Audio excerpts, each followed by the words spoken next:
Alright Shove It Squad, I hope you enjoyed my last video for Ring of the Hawk Season 6, because today's video is also an episode of Ring of the Hawk from the same year. But, talk about contrast, this one's going to be stark. That was your girl with the bark.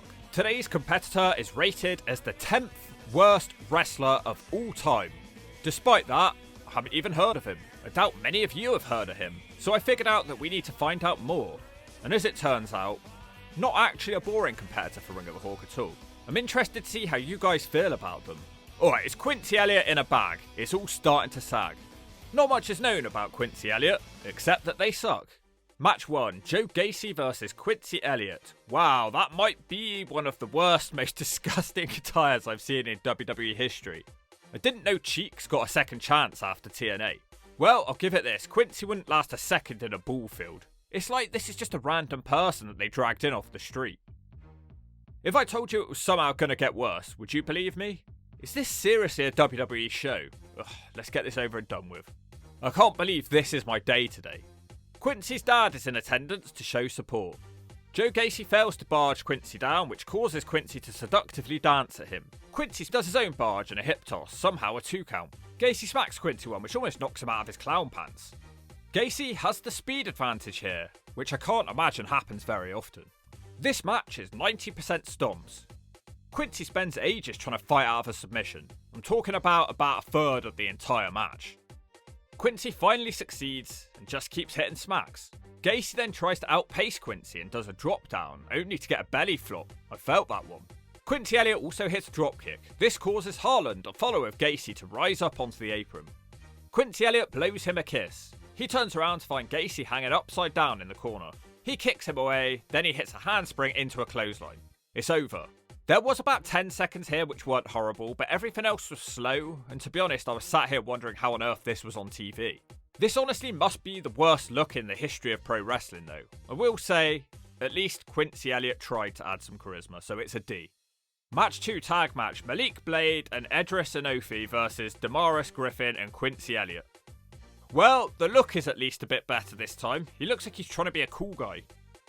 Quincy starts this one with a shove down and a Rick Rude taunt. Malik Blade manages to dropkick him, but seconds later he's crushed with a splash to his back. Elliott throws a slow motion smack as Blade tags out. Edris bounces off Quincy's back into a dropkick, which causes the big man to tag out. After a very long time, Quincy is tagged back in. He pounces Edris across the ring. Well, at least he's somebody's favourite wrestler. Shockingly, it's not over. Edris still has fight as he tries a sunset flip, but he's too weak to pull Quincy into the pin, but he manages to dodge the arse bomb. Malik flies in with a springboard crossbody smack. This guy's rapid. He manages to knock down Quincy and then he flies off the top with a crossbody for a 2. Quincy smacks him one and tags out. Bad choice because the other guys keep double teaming and eventually they put away Griffin with a charging knee and a frog splash. I like the pounce.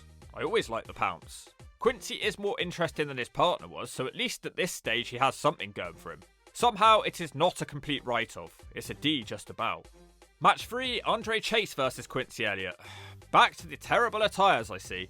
Quincy looks like he's wearing several bin bags. For some reason the cameraman goes up his ass as he enters the ring. The Hawk really didn't need to see that. Oh brother, you got me. Quincy starts out shoving Chase in a corner and seductively dances at him.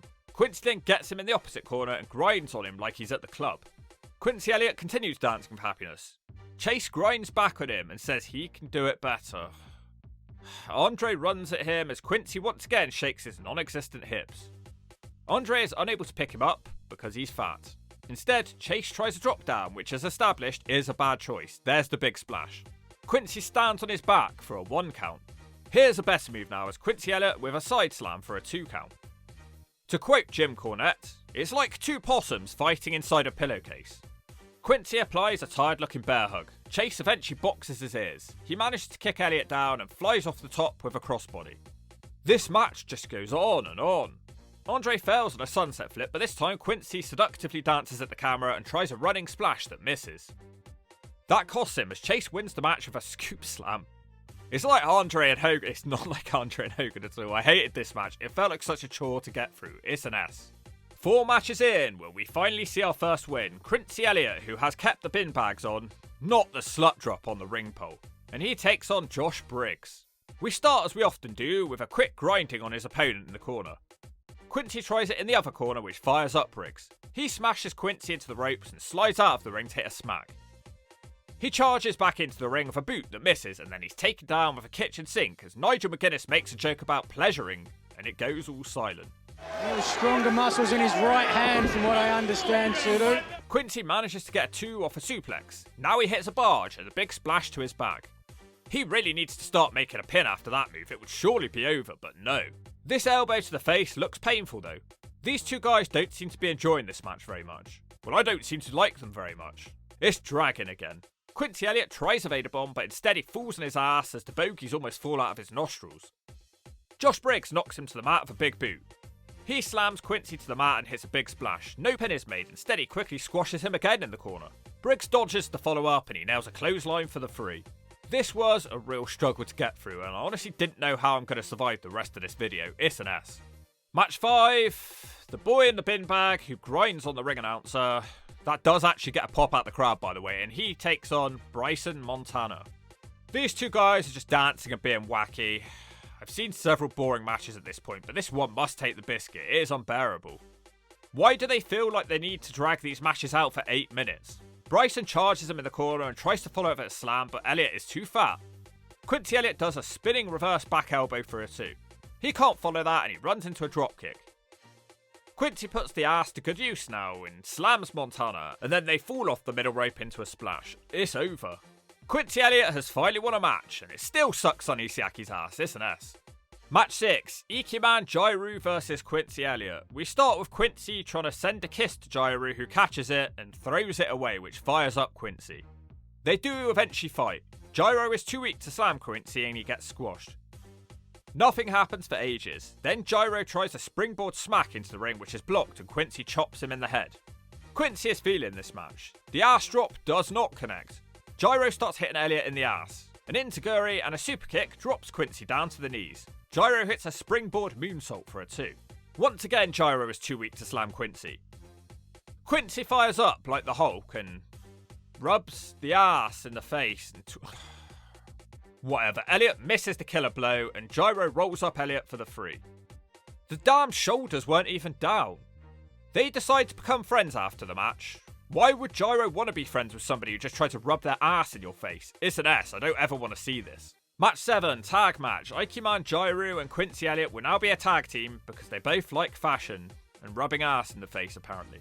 Elliott's nickname is now the Super Diva. This actually seems to be working with the crowd. Quincy will once again be facing Idris Enough and Malik Blade. We start with Quincy grinding on Enough. He's too weak to pick up Elliott, so he does push-ups to try and get stronger. No amount of push-ups will help, and Quincy makes him think again with a hip toss and a charging basement shoulder tackle.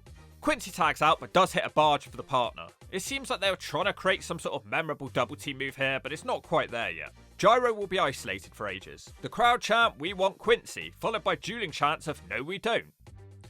Unfortunately for them, we do get him again. Quincy keeps barging down Blade and hits him with a reverse back elbow and a big splash. The pin is broken up. Quincy responds by hitting a double barge down. Enough hits him with a chop block and then he runs off his back to take out Jiro with a flying smack. Quincy Elliott gets smashed with a charging knee and he brings his partner in. Enough picks him up and along with his partner hits a Samoan drop neck breaker combination. I'm not even going to complain because they hit it to a very fat man. It's over. Best match so far. The crowd truly cared and everything was focused on bursts of moves, so it didn't get a chance to get boring. The Hawk calls what he sees and the crowd were extremely into Quincy Elliott here. It's a C. Match 8. Xyon Quinn versus Quincy Elliott. It's the battle of the Quins. He now owns his own jeweled up moped thing. The crowd are going berserk. They especially love the slut drop on the ring pole.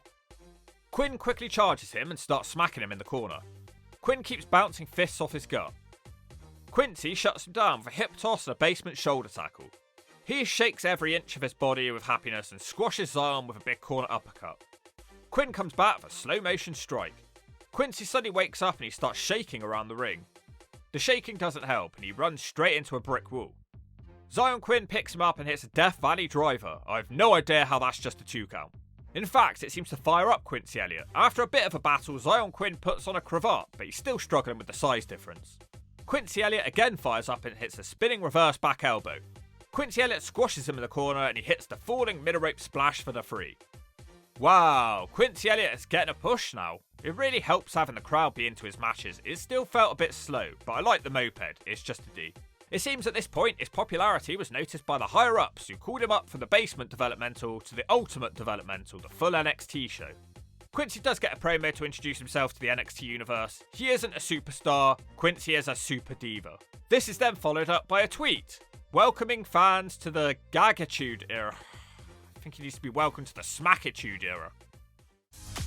I look to my left. I look to my right. I see people of all different walks of life, and it excites me. Match 9, NXT. Quincy gets a huge entrance, first pulling up with his bike, and then look how much production has gone into this entrance. They clearly saw something in Quincy. Quincy Elliott versus Jobber, Sam Gallagher. Quincy makes short work of the Jobber, hitting a spinning back elbow, and has now changed the finisher to a Yokozuna Bonsai Drop. The crowd chanted Super Diva throughout the match. Quincy grabs the ref, and it ends. Fun little segment, but it was literally 2 minutes in total, it's a D. Match 10, NXT, Xyon Quinn versus Quincy Elliott, who now looks like Diet Viscera for some reason. Quincy cuts a promo on the way to the ring. Quincy wants to see Xyon Quinn in a Halloween costume and also wants to work with Shotzi to host some wacky Halloween show that's coming up. Shotzi says these two must now have a match and the winner can be her co-host for the Halloween show. Quincy hits a back body drop straight away and smacks Xyon out of the ring. Quincy gets spanked by Shotzi for some reason. Back from an advert break and Xyon Quinn smacks him down for a 2. Quincy comes back throwing punches and barges. He hits the spinning back elbow and in the corner he hits the shover cut. Xyon Quinn blocks the next move and tries to pick up Quincy Elliott. His legs give out on him though and he gets squashed, but then somehow manages to dodge the big splash. Unfortunately for him, he gets distracted on the outside of the ring, and when he comes back to the ring he's hit with a big splash to the back. Quincy Elliott wins this match with a bonsai drop. Very short segment again, but again it was fun enough. It just doesn't seem to have any direction though, it's a D. At this point, it is revealed that Quincy Elliott had injuries that he was keeping from the WWE and was off telly. Despite that, Quincy does still get to host the Halloween Havoc show whilst out injured. It's just an excuse to dress Quincy up in silly outfits. Match 11. Level up. Or level down in Quincy's case. Not sure where the moped's gone, maybe it's not in the budget anymore. Quincy has taken on Sydney Ikemen, who makes the girls scream. This one starts out with lots of dodging from Sydney, with Quincy happily dancing, and other stuff too. Quincy grinds on Sydney and ass barges away. Now Quincy tries to plant a kiss, but that doesn't happen. Instead, Quincy hits a hip toss and a sliding worm-like attack. Ikemen looks terrified somehow, despite having a mask on. He manages to hit a diving crossbody as he desperately tries to keep Quincy down.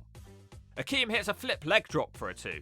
Quincy then manages to catch a corkscrew crossbody, but can't do anything as Sydney grabs an eyelash to escape, but then gets barged down. For the first time in a while, the crowd chant Quincy. Quincy sets up the spin and reverse back elbow. The match then slows to a snail's pace and it starts to really drag. Quincy invents a brand new move for this match though, and it's not one I doubt we'll ever see again. Thank God. It's the 10 boob bashes in the corner. Sydney's mask looks to be covered in milk somehow, but he does manage to push Quincy Elliott away and eventually he hits a crazy flipping seated senton for the 3. Tried hard, but the momentum has just vanished, and hitting people with your balls of fat isn't going to help. And I don't think that would even hurt, would it? It's just kind of dumb as well, and embarrassing, it's an S. Match 12 is an NXT Battle Royal. Good to see that he does actually manage to make it back to the biggest developmental show. Don't get too used to seeing him though, he's eliminated by Baba Thunder in literally 2 seconds. Shove it. Match 13 is back to level up. Quincy has a brand new outfit. I wish Quincy didn't have a brand new outfit. Quincy has taken on Kale Dixon. Quincy hits the first knockdown and somehow this outfit makes Quincy look even more grotesque. Quincy actually manages a forward roll now into a shove into a hip toss. The new moves keep coming as Quincy grabs an arm and dives off the top into an arm drag. The Hawk wasn't expecting that one. Quincy tries it a second time, but this time instead he hits an old school. The crowd are coming back onto Quincy's side. The momentum turns though when Quincy misses an ass drop and Daryl Dixon hits a knee smash for a 2. Dixon is too weak for his next move and gets smacked down, but Quincy misses the elbow drop. Dixon throws more strikes and kicks and Elliott almost looks finished, but it's just a 2. Quincy comes back with a charging single leg dropkick, but it doesn't matter because Quincy misses a corner charge and gets rolled up by Daryl Dixon using the ropes. Dixon dances with happiness. Quincy isn't happy though and he batters him out of the ring, and wow, that is one hell of an image. How have I gone from Mandy Rose to this in 24 hours? Look, Quincy has clearly tried. There is new moves every match. Some of it works and some of it does not work, but it isn't boring, and we've seen some hella boring runs on Ring of the Hawk. It's a C for effort, whether or not the Hawk likes to admit it. Match 14, final match. But why? Quincy seems to be improving. I wonder what's gone wrong. Tag match, Quincy Elliott and Ikemen Jiro, the return of the Dream Team I guess, and they take on Hank and Tank. Quincy dances with happiness to the welcome back chants. Quincy wants to hug Hank, perhaps he wants to give him a spank, but no hug is provided. Hank isn't big enough to knock Quincy down. Elliott keeps rolling everywhere and doing cartwheels. The crowd are loudly chanting for Quincy even in his final match. Tank comes in and together they hit double squash which looks horrible. This causes Elliott to tag out. Quincy eventually rejoins the match with the Tank. Quincy hits the spinning back elbow. And now a clothesline into a bulldog. The pin is broken up. Quincy now slaps the Tank in the ass. The Tank smacks him back. Quincy lands a big boot and then runs into one from the Hank. They hit a double shoulder barge and then win the match with the flying fridge. Not much to like about this one, it's an S, game over. Quincy Elliott was fired around the end of 2023. Quincy was fired for several different reasons, the first being that they felt that Elliott hadn't improved enough. The second being that Elliott hid injuries from the company, and the third being that apparently Quincy was an absolute nightmare behind the scenes. He smack-talked co-workers online and most famously created burner accounts on Twitter to be homophobic and transphobic and then tried to dodge the blame by saying he was part of the community. This enraged the community and it created backlash for the WWE. Couldn't he just be flamboyant and charismatic without all the grinding, ass-rubbing, tit-bouncing and humping? It's kind of gross. That being said, Quincy is not the worst wrestler I've ever seen, despite several moments in this video that made me want to puke in my knickers. The evidence is clear to see, and I saw a new move being attempted nearly every match, and clearly the live crowd cared too. So no matter how much people hate Quincy, we have to be honest. That being said, this gimmick could never have gone any further than being a comedy relief gimmick. When you look at it like this, at least Quincy wasn't boring. So Quincy Elliott is getting shoved in the zone, mostly for the most awful look I've ever seen in wrestling history. Fortunately, the Hawk doesn't expect to ever have to watch another Quincy Elliott match in my life, and I feel enormous relief about this fact. And if you don't agree with that, you'll get smacked.